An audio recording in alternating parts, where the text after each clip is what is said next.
नश्वरता, क्षण भंगुरता को बहुत अच्छी तरह से चित्रण किया गया है कि मनुष्य का जो जीवन है वो क्षण भंगुर, नश्वर, अनित्य, उसका कोई भरोसा नहीं। कल की तो बात बहुत दूर की है, एक पल की बात भी दूर है, एक क्षण का भरोसा नहीं। श्वास बाहर निकले, फिर दूसरी श्वास अंदर ले पाएंगे कि नहीं ले पाएंगे, इसका किसी को पता नहीं, कोई पता नहीं। फिर भी मनुष्य क्या करता है, बेखबर, बिना किसी इस बात का चिंतन किए बेखबरी में, आलस्य में समय को गंवाता जा रहा है। आज का भजन जो है उसका मुख्य उद्देश्य क्या है कि आलस्य, जो मनुष्य के अंदर आलस्य है वो आलस्य कितना हानिकारक है। अब बताया जा रहा है 3 प्रकार के मनुष्य होते हैं। एक तो वे लोग होते हैं जो सोचते रहते हैं, विचार करते रहते हैं, मैं ये करूँगा, हाँ, सुनने के बाद इच्छा होती है मैं भी ऐसा करूँगा, मैं भी ये करूँगा, पर वो मात्र सोचते रहते हैं, विचारते रहते हैं। उस विचार को कार्य रूप में परिणित करने की जो इस उत्साह है वो उत्पन्न ही नहीं कर पाते, मात्र सोचते रह जाते हैं आलस्य में, क्योंकि वो आलस्य के वश हैं। जो मनुष्य आलस्य प्रमाद में लिप्त है वो क्या करता है, श्रम न करने के अनेक जो बहाने हैं वो ढूंढता रहता है, कोई न कोई बहाना। फिर अनेक बहानों में पता है वो आजकल ये जो भाग्यवादी लोग होते हैं वो क्या सोचते हैं, वो इस प्रकार का मिसाल भी देते हैं। क्या मिसाल देते हैं, अजगर करे न चाकरी, पंछी करे न काम, दास मलूखा कह गए सबके दाता राम। अब इस तरह का मिसाल देते हैं ये भाग्यवादी लोग कि ना कुछ करने की क्या जरूरत है, जो भाग्य में लिखा है वही होगा।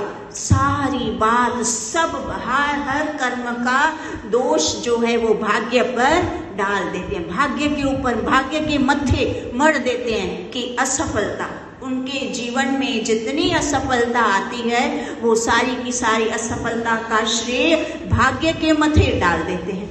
और यहाँ ईश्वर, वेद, विद्वान, शास्त्र हमें क्या बताए जा रहे हैं ना, ये जो भाग्य का निर्माण मनुष्य स्वयं करता है। आप मनुष्य स्वयं भाग्य का निर्माण कर सकता है, अपने अच्छे भाग्य को बनाना श्रमशील पुरुषार्थ। हमको जो मनुष्य को इतना सारा अच्छा शरीर परमपिता परमेश्वर ने इतना सुंदर शरीर बना दिया, वो यूं ही खा पी के बैठने के लिए नहीं बनाया, यह श्रम करने के लिए, पुरुषार्थ करने के लिए, कर्म करने के लिए, धर्म पर चलने के लिए यह जीवन हमें दिया।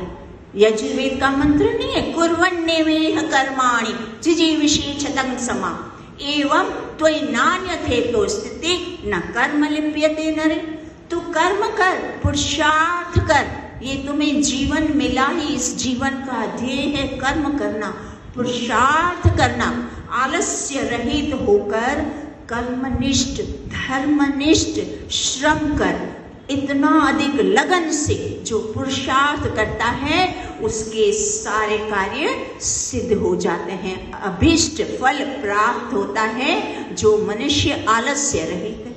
अब एक प्रथम तो हुए मात्र विचार करते रहते हैं, और दूसरे प्रकार के मनुष्य कौन से होते हैं, जो विचार किया तो कर्म करना प्रारंभ तो करते हैं, कर्म करना शुरू करते हैं, पर कर्म करते अब संसार है, कुछ न कुछ कोई छोटी मोटी बाधाएं आती रहती है, तो वो छोटी मोटी बाधाएं आ गई, बस उन बाधाओं से डर कर, घबरा कर और आधे कोई वही उस कर्म को आधे में ही छोड़ देते हैं। तो यहाँ वो बताया जा रहा है कि कर्म को शुरू किया, प्रारंभ किया, फिर कभी भी बीच में छोड़ना नहीं, चाहे लाख बाधाएं आए।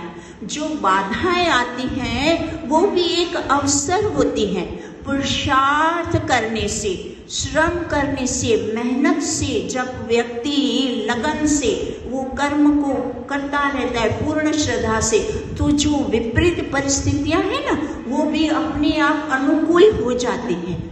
पुरुषार्थी मनुष्य को ईश्वर भी सहायता करता है।